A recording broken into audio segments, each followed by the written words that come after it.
प्रेम से बोले श्री गणेश जी महाराज की जय, सर्वशती माता की जय, लक्ष्मी नारायण भगवान की जय। प्रिय दर्शकों, आज मैं कार्तिक महात्म का नवम अध्याय का खंड 1 आप सबको सुनाने जा रहा हूँ। कृपया यह महात्म ध्यान से जरूर सुने, बहुत ही पुण्यदायक है। महात्म इस प्रकार है। शिव के साथ युद्ध के दौरान जलंधर दैत्य द्वारा गांधर्वी माया का प्रयोग शिव द्वारा गणों सहित मोहित होकर नृत्य करने लगना, देवी पार्वती पर माया का प्रभाव न होना, भगवान विष्णु द्वारा प्रतिशोध में दैत्य की पतिव्रता स्त्री वृंदा का सती तत्व धर्म भंग करना, वृंदा का सती तत्व धर्म क्षय हो जाने से जलंधर राक्षस भी भगवान शिव की शक्ति द्वारा शीघ्र मृत्यु को प्राप्त हो जाना। कथा इस प्रकार है। देवर्षि नारद जी से बोले, अब रौद्र रूप धारण किए महाप्रभु शंकर अपने वीर गणों के साथ नंदी पर सवार होकर हंसते हुए युद्ध भूमि में आए। तब उनको आया देखकर उनके भयभीत गण फिर लौट आए और सिंहनाद करते हुए आयुधों से दैत्यों पर प्रहार करने लगे। भीषण रूपधारी रुद्र को देख दैत्य इस प्रकार भागने लगे जैसे कार्तिक मास के व्रत से पाप समूह भाग जाते हैं। तब युद्ध में अपने दैत्यों को परामुख होते देखकर जलंधर सहस्त्रों बाण छोड़ता हुआ भगवान शंकर की ओर दौड़ा। उससे शुंभ निशुंभ आदि वीर भी क्रोध से अपने ओठों को काटते हुए भगवान शंकर की ओर दौड़े और इतने में भगवान शंकर ने जलंधर के सब बाण जालों को काटकर अपने गणों को निर्भय करके अपने अन्य बाणों की आंधी से दैत्यों को अपने फेर से मार डाला। बतलाइए का सिर कट दिया। धर्म भी मारा गया और शिवगण चिशिका हो प्रचंड नामक दैत्य का सिर काट डाला। किसी को शिव जी के बैल ने मारा और कई उनके बाणों द्वारा मारे गए।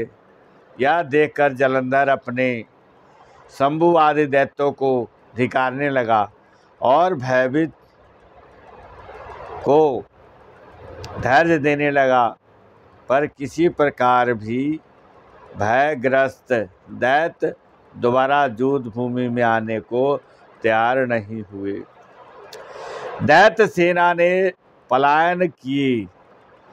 तब महाक्रोध जलंधर शिव जी को अपनी ओर ललकारने लगा। साथ ही उसने 70 बाण मारकर शिव जी को दग्ध कर दिया तथा और भी बहुत से बाणों का प्रहार किया। शिव जी उसके बाणों को काटते रहे, यहाँ तक कि उन्होंने जलंधर की ध्वजा, छत्र और धनुष को भी काट दिया। फिर 7 बाण मारकर उसके शरीर में आघात पहुँचाया। धनुष के कट जाने से जलंधर ने एक प्रचंड बाण मारकर उनकी गदा के टुकड़े टुकड़े कर दिए और आगे बढ़ा। तब शिव जी ने उसके रथ के घोड़ों तथा सारथिकों को मार गिराया। फिर जलंधर खड्ग लेकर पैदल ही शिवजी की ओर दौड़ा। तभी शिवजी ने एक प्रचंड मुक्का उसकी छाती में मारा, जिससे दैत्यराज व्याकुल हो उठा। तभी जलंधर ने समझा कि शिव जी से मुझसे अधिक बलवान है। अतएव उसने गांधर्वी माया उत्पन्न कर दी, जिससे अनेक गंधर्व और अप्सराएं युद्ध क्षेत्र में नृत्य और गान करने लगी। बीड़ा और मृदंग आदि बाजों के साथ नृत्य और गाने होने लगा। इससे अपने गुणों सहित शिव जी भी मोहित हो गए। इस माया के वशीभूत होकर शिव जी और अनेक गण कुछ काल भी नाचने और गाने लगे। उन्होंने युद्ध बंद कर दिया। फिर तो काम मोहित जलंधर बड़ी शीघ्रता से त्रिनेत्र भगवान शंकर जैसा रूप धारण करके वृषभ पर बैठकर पार्वती के पास जा पहुंचा। उधर जब पार्वती ने अपने पति को आते देखा तो वह सम्मान पूर्वक खड़ी हो गई। जलंधर उनका अपूर्व सौंदर्य देखकर कामंद हो गया। देवी पार्वती उसकी चेष्टाओं से उसकी राक्षसी माया को जानकर वहाँ से अंतर्ध्यान हो गई। वहाँ पार्वती जी को न देखकर जलंधर फिर युद्ध क्षेत्र में वापस लौट गया। उधर जलंधर के चले जाने पर पार्वती माता ने भगवान विष्णु को स्मरण किया। वे शीघ्र ही उपस्थित हो गए और उन्होंने देवी पार्वती को विनम्रता से कहा कि उन्हें भगवान शिव की कृपा से जलंधर के बीच मंतव्य एवं कुटिल कृत्यों के बारे में सब पता है। भगवान ने माता को आश्वासन दिया कि वह दुष्ट अपने कुकृत्यों के कारण शीघ्र मारा जाएगा। फिर विचारने लगे कि जलंधर ने अपनी मृत्यु का मार्ग स्वयं ही बता दिया है। वह दुष्ट अपनी पत्नी वृंदा के पतिव्रत धर्म के कारण ही अब तक अपने शत्रुओं से अजय बना हुआ है। अतएव ऋषियों एवं देवताओं की रक्षा के लिए हमको धर्मपरायण वृंदा को धर्म पथ से भ्रष्ट करने का अनुचित कर्म करना पड़ेगा, क्योंकि ऐसा किए बिना वह दुष्ट मरेगा नहीं। माता पार्वती जी की यह आज्ञा पाते ही भगवान विष्णु उसको शिरोधार्ज कर छल करने के लिए जलंधर के नगर की ओर गए। राजा पृथु ने कहा, हे देवर्षि, अब आप यह कहिए कि भगवान विष्णु ने वहाँ जाकर क्या किया तथा जलंधर की पत्नी का पतिव्रता कैसे भ्रष्ट हुआ। नारद जी बोले, जलंधर के नगर में जाकर भगवान विष्णु ने उसकी पतिव्रता स्त्री वृंदा का पतिव्रत भंग करने का विचार किया। वह उसके नगर में एक उद्यान में जाकर ठहर गए और रात में उसको सपन दिया। वह उनकी माया और अद्भुत कार्य पद्धति थी और फिर उनकी माया द्वारा जलंधर की पत्नी पतिव्रता वृंदा ने रात में यह सपन देखा कि उसका पति नग्न होकर सिर पर तेल लगाए भैंस पर चढ़ा है। वह काले रंग के फूलों की माला पहने हुए है तथा उसके चारों ओर सिंह हैं। हिंसक है और वह सिर मुड़ाए हुए अंधकार में दक्षिण दिशा की ओर जा रहे हैं। उसने अपने नगर को समुद्र में डूबा हुआ देखा और इस प्रकार के बहुत से भयानक सपने देखे। फिर तत्काल ही वह जाग पड़ी और वह सपनों के संबंध में विचार करने लगी। इतने में उसने सूर्य को उदय होते हुए देखा तो उसे एक छिद्र दिखाई दिया था तथा वह कांतिहीन था। इसे उसने अनिष्ट जाना। वह भयभीत होकर रोने लगी। वह छज्जे पर गई, अटारी पर चढ़ी, भूमि पर उतरी, मगर उसको कहीं पर भी शांति प्राप्त नहीं हुई। फिर वह अपनी 2 सखियों को साथ लेकर उपवन में गई, परंतु वहाँ पर भी उसको शांति न मिली। फिर वह जंगल में निकल गई, मगर वहाँ पर भी उसको चैन न आया। वन में उसने सिंह के समान 2 भयंकर राक्षसों को देखा, जिससे वह अत्यंत भयभीत होकर वहाँ से भागने लगी। उसी क्षण वहाँ पर अपने शिष्यों सहित एक मौनी तपस्वी आ गया। वो भयभीत वृंदा ने मुनि के गले में हाथ डालकर उससे अपनी रक्षा के लिए याचना करने लगी। मुनि ने अपनी एक ही हुंकार से उन दोनों राक्षसों को वहाँ से भगा दिया। वृंदा को आश्चर्य हुआ। वह भय से मुक्त होकर मुनि नाथ को हाथ जोड़कर प्रणाम करने लगी और कृतज्ञता का ज्ञापन किया। फिर उसने मुनि से युद्ध में कहे हुए अपने पति के संबंध में उसकी कुशल क्षेम का प्रश्न किया।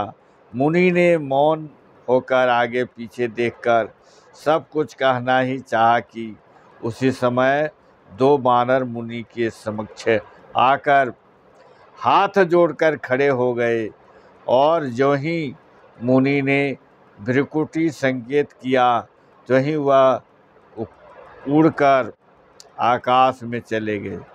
फिर जलंधर का सिर व धड़ लेकर मुनि के पास आ गए।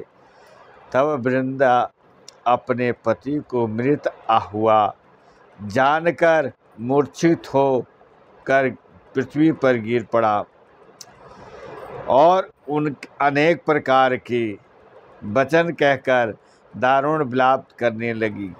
और उसके पश्चात उसने उस मुनि से कहा, हे कृपानिधि, आप मेरे पति को जीवित कर दीजिए। पतिव्रता प्राणान दैत्य पत्नी ऐसा कहकर दुख की श्वासों को छोड़ती हुई वह मुनीश्वर के चरणों में गिर पड़ी। और तब मुनीश्वर ने कहा, वह शिवजी द्वारा युद्ध में मारा गया है, अतएव जीवित नहीं हो सकता, क्योंकि जिसे भगवान शंकर मार देते हैं वह कदापि जीवित नहीं हो सकता।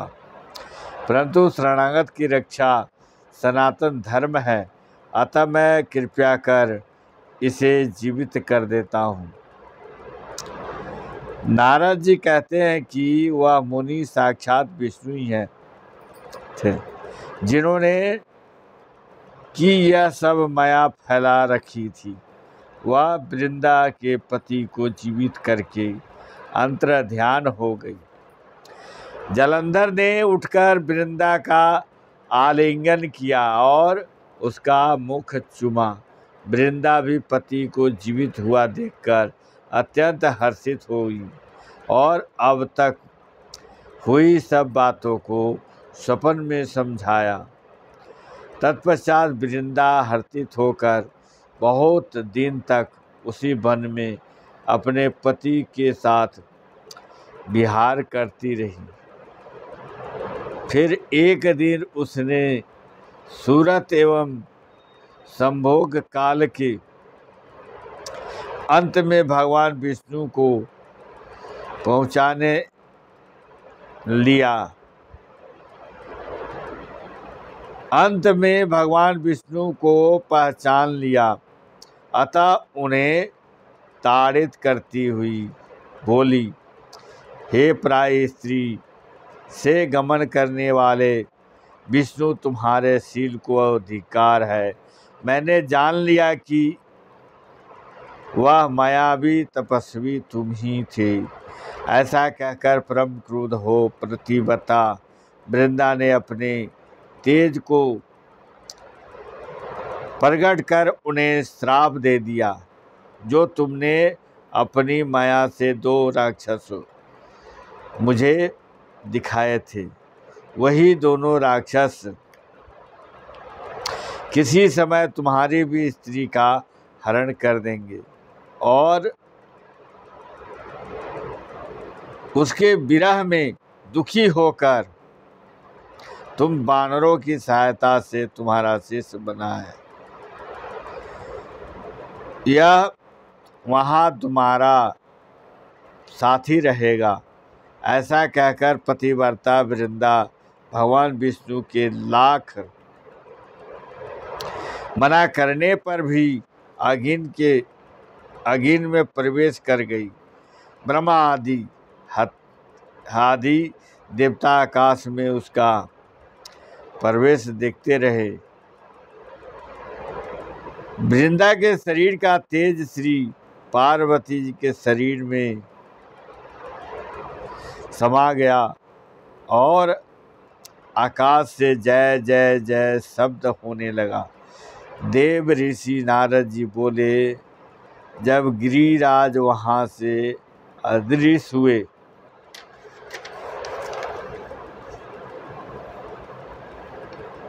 अदृश्य हो गई तो राक्षस जलंधर की माया से भी विलीन हो गए।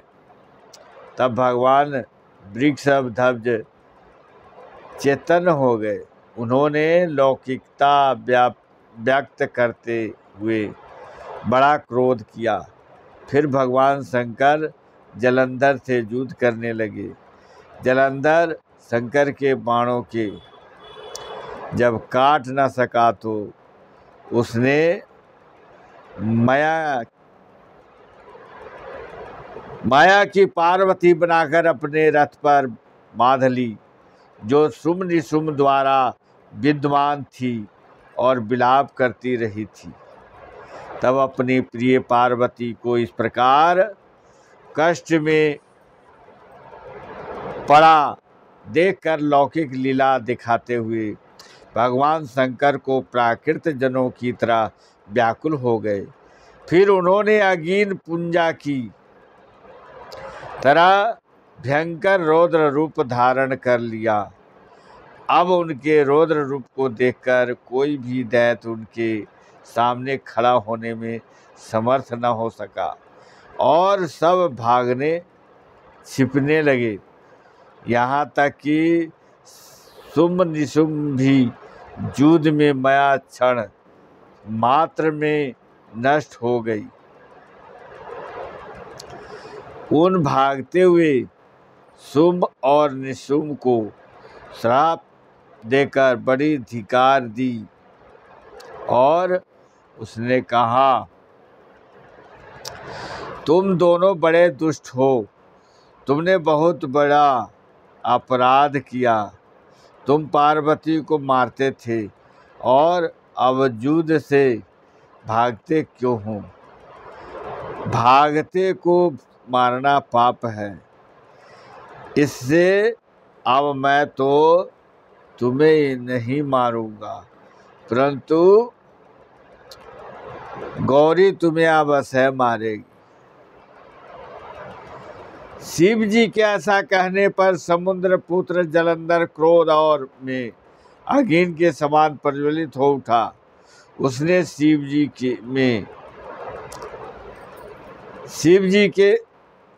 जी पर घोर बाण बरसा कर पृथ्वी पर अंधकार कर दिया।